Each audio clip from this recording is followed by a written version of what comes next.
ಗೆಳೆಯರೇ ನಮಸ್ಕಾರ, ಹೇಗಿದ್ದೀರಿ ಎಲ್ಲರೂ? ಗೆಳೆಯರೇ, ರಾಜ್ಯದಲ್ಲಿ ಈಗ ವಿಚಿತ್ರವಾದ ಹವಾಮಾನ.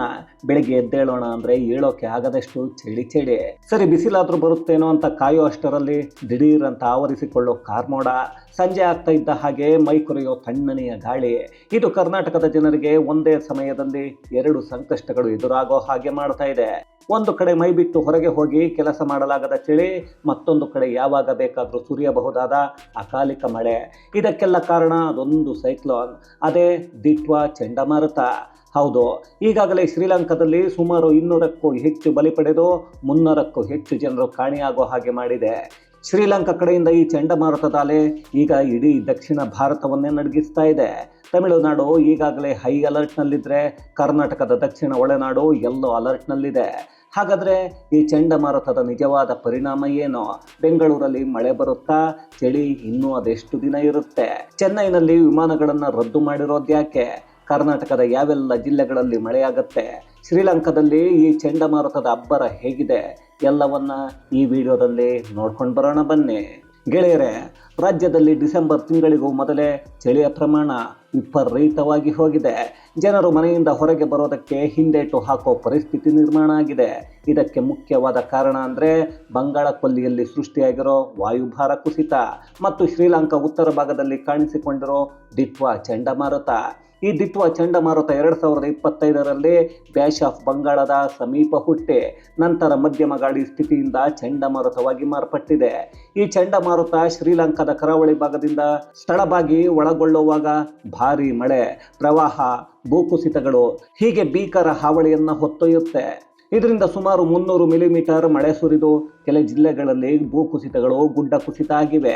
ಪ್ರವಾಹ ಮತ್ತು ಮಣ್ಣಿನ ಕುಸಿತದಿಂದ ಬಹಳಷ್ಟು ಮನೆಗಳು, ರಸ್ತೆಗಳು, ಕಟ್ಟಡಗಳು ಹಾನಿಯಾಗಿವೆ. ಜೊತೆಗೆ ವಿದ್ಯುತ್ ಸೌಕರ್ಯಗಳು, ನೀರು ಸಂವಹನ ವ್ಯವಸ್ಥೆಗಳು ಇಲ್ಲದೆ ಬಹಳಷ್ಟು ಪ್ರದೇಶಗಳಲ್ಲಿ ಸಂಚಾರ, ವಾಣಿಜ್ಯಗಳು ನಿಂತು ಹೋಗಿವೆ. ಅಧಿಕೃತವಾಗಿ ಶ್ರೀಲಂಕಾದಲ್ಲಿ ನಾವು ವಿಡಿಯೋ ಮಾಡೋ ವೇಳೆಗೆ 197 ಜನರ ಪ್ರಾಣಹಾನಿಯಾಗಿದ್ದು 350ಕ್ಕೂ ಹೆಚ್ಚು ಜನರು ಕಾಣೆಯಾಗಿದ್ದಾರೆ ಅನ್ನೋ ವರದಿ ಆಗ್ತಾ ಇದೆ. ಸುಮಾರು 20,000 ಮನೆಗಳು ನಾಶ ಆಗಿವೆ. ಲಕ್ಷಾಂತರ ಜನರು ತಾತ್ಕಾಲಿಕ ಆಶ್ರಯ ಕೇಂದ್ರಗಳು, ಶಾಲೆಗಳು ಅಥವಾ ಶೆಲ್ಟರ್ಗಳಲ್ಲಿ ವಾಸ ಮಾಡ್ತಾ ಇದ್ದಾರೆ.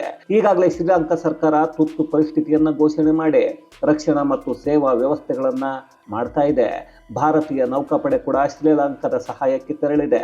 ಈಗ ಅದೇ ಚಂಡಮಾರುತ ಹವಾಮಾನ ಇಲಾಖೆಯ ವರದಿಯ ಪ್ರಕಾರ ಭಾನುವಾರ ತಮಿಳುನಾಡಿನ ದಕ್ಷಿಣ ಕರಾವಳಿಗೆ ಅಪ್ಪಳಿಸಿದೆ. ಇದರ ಪರಿಣಾಮ ಕರ್ನಾಟಕದ ಮೇಲೂ ಆಗ್ತಾ ಇದೆ. ಅದರಿಂದ ರಾಜ್ಯದ ಹವಾಮಾನದಲ್ಲಿ ಬಹಳಷ್ಟು ಏರುಪೇರು ಆಗ್ತಾ ಇದೆ. ಕೇವಲ ಚಳಿ ಮಾತ್ರ ಅಲ್ಲದೆ ಮುಂದಿನ 48 ಗಂಟೆಗಳಲ್ಲಿ ಗುಡುಗು ಸಹಿತ ಮಳೆಯಾಗುವ ಮುನ್ಸೂಚನೆಯನ್ನ ಹವಾಮಾನ ಇಲಾಖೆ ನೀಡಿದೆ. ಈಗಾಗಲೇ ದಕ್ಷಿಣ ಒಳನಾಡಿನ ಜಿಲ್ಲೆಗಳಾದ ಚಿಕ್ಕಮಗಳೂರು, ತುಮಕೂರು, ಹಾಸನ, ಕೊಡಗು, ಚಾಮರಾಜನಗರ, ರಾಮನಗರ, ಕೋಲಾರ, ಚಿಕ್ಕಬಳ್ಳಾಪುರ ಮತ್ತು ಮೈಸೂರಿನಲ್ಲಿ ಯೆಲ್ಲೋ ಅಲರ್ಟ್ ಘೋಷಣೆಯನ್ನು ಮಾಡಲಾಗಿದೆ. ಅಷ್ಟೇ ಅಲ್ಲದೆ ಉಡುಪಿ, ದಕ್ಷಿಣ ಕನ್ನಡ, ಶಿವಮೊಗ್ಗ, ಬಳ್ಳಾರಿ ಮತ್ತು ವಿಜಯನಗರ ಜಿಲ್ಲೆಗಳಲ್ಲಿ ಸಾಧಾರಣ ಮಳೆ ಆಗೋ ಸಾಧ್ಯತೆಗಳು ಇವೆ ಅನ್ನೋ ಎಚ್ಚರಿಕೆಯನ್ನ ವಿಜ್ಞಾನಿಗಳು ಕೊಡ್ತಾ ಇದ್ದಾರೆ. ಅಂದ್ರೆ ಸುಮಾರು ರಾಜ್ಯದ ಅರ್ಧ ಭಾಗ ಈ ದಿಟ್ವಾ ಚಂಡಮಾರುತದ ನೆರಳಲ್ಲಿದೆ. ಇನ್ನು ಸಿಲಿಕಾನ್ ಸಿಟಿ, IT ಹಬ್ ಅಂತ ಕರೆಸಿಕೊಳ್ಳೋ ಬೆಂಗಳೂರು ಈಗ ಊಟಿಯ ಹಾಗೆ ಆಗಿ ಹೋಗಿದೆ. ಕಳೆದ 1 ವಾರದಿಂದ ತಾಪಮಾನ ಕುಸಿತವನ್ನ ಕಾಣ್ತಾನೇ ಇದೆ. ಆದರೆ ಕಳೆದ ಶುಕ್ರವಾರದಿಂದಲೇ ವಿಪರೀತವಾದ ತಂಗಾಳಿ ಬೀಸ್ತಾ ಇರೋದು ಜನರನ್ನ ನಡುಗಿಸ್ತಾ ಇದೆ. ದಿಟ್ವಾ ಚಂಡಮಾರುತ ಬೆಂಗಳೂರಿಗೆ ನೇರವಾಗಿ ಅಪ್ಪಳಿಸದೇ ಇದ್ರೂ ಕೂಡ ಅದರ ಪ್ರಭಾವದಿಂದ ನಗರದಲ್ಲಿ ಮೋಡ ಕವಿದ ವಾತಾವರಣ ನಿರ್ಮಾಣ ಆಗಿದೆ. ಹವಾಮಾನ ಇಲಾಖೆಯ ಪ್ರಕಾರ ನವೆಂಬರ್ 30ನೇ ತಾರೀಕು ಅಂದ್ರೆ ನಿನ್ನೆ ಬೆಂಗಳೂರು ಮತ್ತು ಗ್ರಾಮಾಂತರ ಜಿಲ್ಲೆಗಳಲ್ಲೂ ಮಳೆ ಆಗುತ್ತೆ ಅನ್ನೋದನ್ನು ಹೇಳಲಾಗಿತ್ತು. ಅದು ಕೆಲವು ಕಡೆ ಆಗಿದೆ. ಬೆಂಗಳೂರು ತಾಪಮಾನದಲ್ಲಿ ಬಹಳಷ್ಟು ಇಳಿಕೆ ಕಾಣಿಸ್ತಾ ಇದೆ. ಸದ್ಯಕ್ಕೆ ಬೆಂಗಳೂರಿನ ತಾಪಮಾನದಲ್ಲಿ 4 ಡಿಗ್ರಿಯಷ್ಟು ಕುಸಿತವನ್ನು ಕಂಡಿದೆ. ಹಗಲು ವೇಳೆಯಲ್ಲೂ ಸೂರ್ಯ ನೋಡೋದಕ್ಕೆ ನಮಗೆ ಕಾಣಿಸ್ತಾ ಇಲ್ಲ. ಕನಿಷ್ಠ ತಾಪಮಾನ 18 ಡಿಗ್ರಿಯಷ್ಟಿದ್ರೆ ಇನ್ನು ಕೆಲ ಪ್ರದೇಶಗಳಲ್ಲಿ 14 ಡಿಗ್ರಿಗೂ ಇಳಿಕೆ ಆಗೋ ಸಾಧ್ಯತೆಗಳು ಇವೆ. ಬೆಳಗಿನ ಸಮಯದಲ್ಲಿ ದಟ್ಟವಾದ ಮಂಜು ಬೀಳ್ತಾ ಇರೋದ್ರಿಂದ ವಾಹನ ಸವಾರರು ಒದ್ದಾಡೋ ಹಾಗೆ ಆಗ್ತಾ ಇದೆ. ಮಾರುಕಟ್ಟೆಗಳಲ್ಲಿ ಮಫ್ಲರ್, ಸ್ವೆಟರ್, ಬೆಚ್ಚಗಿನ ಬಟ್ಟೆಗಳಿಗೆ ಬೇಡಿಕೆ ಜಾಸ್ತಿ ಆಗ್ತಾನೆ ಇದೆ. ಕೈಕಾಲು ಮರಗಟ್ಟುವಷ್ಟು ಚಳಿ ಇದೆ. ಅದರ ಮೇಲೆ ಮಳೆ ಬಂದರೆ ಕಷ್ಟ ಅಂತ ಬೆಂಗಳೂರಲ್ಲಿ ಮಾತಾಡೋ ಮಟ್ಟಕ್ಕೆ ಜನರು ಬಂದಿದ್ದಾರೆ.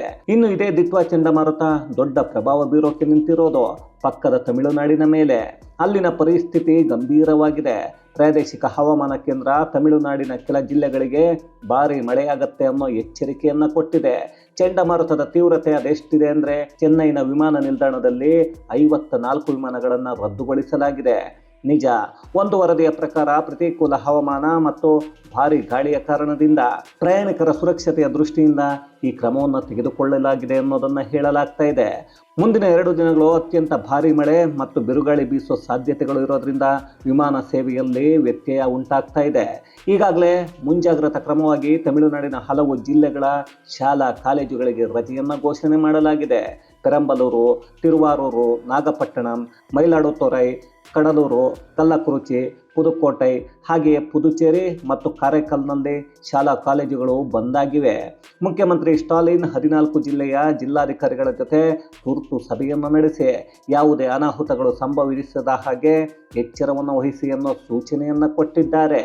ಇಲ್ಲಿ ಮತ್ತೊಂದು ಆತಂಕಕಾರಿ ವಿಷಯ ಅಂದ್ರೆ ಪ್ರವಾಸಿಗರಿಗೆ ಧನುಷ್ಕೋಟಿಗೆ ಭೇಟಿಯನ್ನು ನೀಡದ ಹಾಗೆ ಕಟ್ಟುನಿಟ್ಟಿನ ಸೂಚನೆಯನ್ನು ನೀಡಲಾಗಿದೆ. 1964ರ ರಾಮೇಶ್ವರಂ ಚಂಡಮಾರುತದ ಸಂದರ್ಭದಲ್ಲಿ ನಲುಗಿ ಹೋಗಿದ್ದ ಈ ಪ್ರದೇಶ ಈಗಲೂ ಚಂಡಮಾರುತದ ಸಮಯದಲ್ಲಿ ಅತ್ಯಂತ ಅಪಾಯಕಾರಿ ಪ್ರದೇಶ. ಪಾಂಬನ್ ದ್ವೀಪದ ಬಳಿ ಇರೋ ಪ್ರದೇಶ ಆಗಿರೋದ್ರಿಂದ ಸಮುದ್ರದ ಅಲೆಗಳು ಬೃಹತ್ ಗಾತ್ರದಲ್ಲಿ ಎದ್ದೇಳುತ್ತವೆ. ಅದೇ ಕಾರಣಕ್ಕೆ ಪ್ರವಾಸಿಗರು ಬಾರದಂತೆ ಎಚ್ಚರಿಕೆಯನ್ನು ವಹಿಸಲಾಗಿದೆ. ದಕ್ಷಿಣ ಕರ್ನಾಟಕದಲ್ಲೇನೋ ಮಳೆಯ ಕಾಟ, ಸ್ವಲ್ಪ ದಿನ ಉತ್ತರಕ್ಕಾದ್ರೂ ಹೋಗೋಣ ಅಂದ್ರೆ ಉತ್ತರ ಕರ್ನಾಟಕದಲ್ಲಿ ಮೈ ಕೊರೆಯೋ ಚಳಿಯ ಹಾವಳಿ. ಕಳೆದ 2 ದಿನಗಳ ವರದಿಯನ್ನು ನೋಡಿದ್ರೆ ಜನರು ಬೆಚ್ಚಿ ಬೀಳ್ತಾರೆ. ಬೀದರ್ನಲ್ಲಿ ಕನಿಷ್ಠ ತಾಪಮಾನ ಬರೋಬ್ಬರಿ 12 ಡಿಗ್ರಿ ಸೆಲ್ಸಿಯಸ್, ವಿಜಯನಗರದಲ್ಲಿ ಕನಿಷ್ಠ 12 ಡಿಗ್ರಿ, ಗದಗದಲ್ಲಿ 13.6 ಡಿಗ್ರಿ ಮತ್ತು ರಾಯಚೂರಲ್ಲಿ 14.2 ಡಿಗ್ರಿ ಸೆಲ್ಸಿಯಸ್ ತಾಪಮಾನ ದಾಖಲಾಗಿದೆ. ಈ ಭಾಗದಲ್ಲಿ ಶೀತಗಾಳಿ ಅದೆಷ್ಟರ ಮಟ್ಟಿಗೆ ಇದೆ ಅಂದರೆ ಮಧ್ಯಾಹ್ನ ಆದರೂ ಜನರು ಸ್ವೆಟರ್ ತೆಗಿತಾನೇ ಇಲ್ಲ. ವಯಸ್ಸಾದವರು ಮತ್ತು ಮಕ್ಕಳು ಹೊರಗೆ ಬರೋಕೆ ಭಯವನ್ನು ಪಡ್ತಾ ಇದ್ದಾರೆ. ಬೆಳಗ್ಗೆ ಸಮಯದಲ್ಲಿ ಹೊಲ ಗದ್ದೆಗಳಿಗೆ ಹೋಗೋ ರೈತರು ಚಳಿಯಿಂದ ರಕ್ಷಣೆಯನ್ನು ಪಡ್ಕೊಳ್ಳೋಕೆ ಬೆಂಕಿಯನ್ನು ಕಾಯಿಸಿಕೊಳ್ಳೋ ದೃಶ್ಯಗಳು ಅಲ್ಲಲ್ಲೇ ನಮಗೆ ನೋಡೋಕೆ ಸಿಗ್ತಾ ಇವೆ. ಒಟ್ಟಿನಲ್ಲಿ ರಾಜ್ಯದ ಉತ್ತರದಿಂದ ದಕ್ಷಿಣದವರೆಗೂ ಹವಾಮಾನ ವೈಪರೀತ್ಯ ಎದ್ದು ಕಾಣಿಸ್ತಾ ಇದೆ. ಹಾಗಂತ ಇನ್ನೂ ಅದೆಷ್ಟು ದಿನಗಳು ಇರುತ್ತೋ ನಾವು ಅದೆಷ್ಟು ದಿನಗಳು ಒದ್ದಾಡಬೇಕು ಅಂತ ಯೋಚನೆಯನ್ನು ಮಾಡೋರಿಗೆ ಹವಾಮಾನ ಇಲಾಖೆಯ ತಜ್ಞರು ಹೇಳೋ ಪ್ರಕಾರ 2 ದಿನ ಇದೇ ಪರಿಸ್ಥಿತಿ ಮುಂದುವರಿಯುತ್ತೆ. ವಿಶೇಷವಾಗಿ ಬೆಂಗಳೂರು ಮತ್ತು ದಕ್ಷಿಣ ಒಳನಾಡಿನಲ್ಲಿ ಡಿಸೆಂಬರ್ 1ನೇ ತಾರೀಕಿನವರೆಗೂ ಮಳೆ ಮತ್ತು ಮೋಡ ಕವಿದ ವಾತಾವರಣ ಇರುತ್ತೆ. ಅದೇ ಡಿಸೆಂಬರ್ 2ನೇ ತಾರೀಕಿನಿಂದ ವಾತಾವರಣದಲ್ಲೇ ಸುಧಾರಣೆ ಕಂಡುಬರೋ ಸಾಧ್ಯತೆಗಳು ಇದೆ. ಇನ್ನು ಇದೇ ದಿತ್ವಾ ಚಂಡಮಾರುತಕ್ಕೆ ಸಿಲುಕಿ ಮೃತಪಟ್ಟವರ ಸಂಖ್ಯೆ 197ಕ್ಕೆ ಏರಿಕೆಯಾಗಿದೆ. ಜೊತೆಗೆ 300ಕ್ಕೂ ಹೆಚ್ಚು ಜನರು ಕಾಣೆಯಾಗಿದ್ದಾರೆ. 20,000ಕ್ಕೂ ಹೆಚ್ಚು ಮನೆಗಳಿಗೆ ಹಾನಿಯಾಗಿದೆ. 7.8 ಲಕ್ಷ ಜನರು ನೋವನ್ನು ಅನುಭವಿಸ್ತಾ ಇದ್ದಾರೆ. 1 ಲಕ್ಷಕ್ಕಿಂತ ಹೆಚ್ಚಿನ ಜನರಿಗೆ ಆಶ್ರಯವನ್ನು ಕಲ್ಪಿಸಿಕೊಡಲಾಗಿದೆ. ಶ್ರೀಲಂಕಾದ ಮೂಲ ಸೌಕರ್ಯಕ್ಕೆ ದೊಡ್ಡ ಮಟ್ಟದ ಹಾನಿಯಾಗಿದೆ. ಸ್ಥಳದಲ್ಲಿ ರಕ್ಷಣಾ ಕಾರ್ಯಾಚರಣೆ ಮುಂದುವರಿತಾನೇ ಇದೆ. ಈ ಚಂಡಮಾರುತದಿಂದ ಆಗಿರೋ ಹಾನಿ ಮತ್ತು ಉದ್ಭವ ಆಗಿರೋ ಪರಿಸ್ಥಿತಿಯನ್ನು ಎದುರಿಸೋಕೆ ಶ್ರೀಲಂಕಾ ಅಧ್ಯಕ್ಷ ಅನುರಾಗ ಕುಮಾರ ದಿಸ್ಸಾನಾಯಕೆ ತುರ್ತು ಪರಿಸ್ಥಿತಿಯನ್ನು ಘೋಷಣೆ ಮಾಡಿದ್ದಾರೆ. ಅದರ ಜೊತೆಗೆ ಅಂತಾರಾಷ್ಟ್ರೀಯ ನೆರವನ್ನು ಕೇಳಿಕೊಂಡಿದ್ದಾರೆ. ಈಗಾಗಲೇ ಭಾರತ ನೆರವಿಗೆ ಧಾವಿಸಿದೆ. ಸಂಕಷ್ಟದಲ್ಲಿರೋ ಶ್ರೀಲಂಕಾಕ್ಕೆ ನೆರವನ್ನು ನೀಡೋಕೆ ಶನಿವಾರ ಭಾರತೀಯ ವಾಯುಪಡೆ 21 ಟನ್ ಪರಿಹಾರ ಸಾಮಗ್ರಿಗಳು, 80ಕ್ಕೂ ಹೆಚ್ಚು NDRF ಸಿಬ್ಬಂದಿಗಳು ಮತ್ತು 8 ಟನ್ ಉಪಕರಣಗಳನ್ನು ರವಾನೆ ಮಾಡಲಾಗಿದೆ. ಆದ್ಯತೆಯನ್ನು ದೃಢೀಕರಿಸಿ ಭಾರತ ಆಪರೇಷನ್ ಸಾಗರವನ್ನು ಆರಂಭ ಮಾಡಿದೆ. ಇದರ ಮೂಲಕ ಶ್ರೀಲಂಕಾದ ಪರಿಹಾರ ಕಾರ್ಯಕ್ಕೆ ಕೈ ಜೋಡಿಸಿದೆ. ಇದು ಗೆಳೆಯರೇ, ದಿತ್ವಾ ಚಂಡಮಾರುತ ನೇರವಾಗಿ ರಾಜ್ಯಕ್ಕೆ ಅಪ್ಪಳಿಸದೇ ಇದ್ರೂ ಪರೋಕ್ಷವಾಗಿ ಕರ್ನಾಟಕವನ್ನು ತಣ್ಣಗಾಗಿಸಿರೋದು ಶ್ರೀಲಂಕಾದಲ್ಲಿ ಚಂಡಮಾರುತದ ಅಬ್ಬರ, ಹಾಗೆಯೇ ತಮಿಳುನಾಡಲ್ಲಿ ಇದರ ಎಫೆಕ್ಟ್ ಕುರಿತಾದ ಒಂದಷ್ಟು ಮಾಹಿತಿ. ಮತ್ತಷ್ಟು ವಿಶೇಷತೆಗಳೊಂದಿಗೆ ಮುಂದಿನ ವಿಡಿಯೋದಲ್ಲಿ ಭೇಟಿಯಾಗೋಣ. ಅಲ್ಲಿಯವರೆಗೂ ಕನ್ನಡವೇ ಸತ್ಯ, ಕನ್ನಡವೇ ನಿತ್ಯ.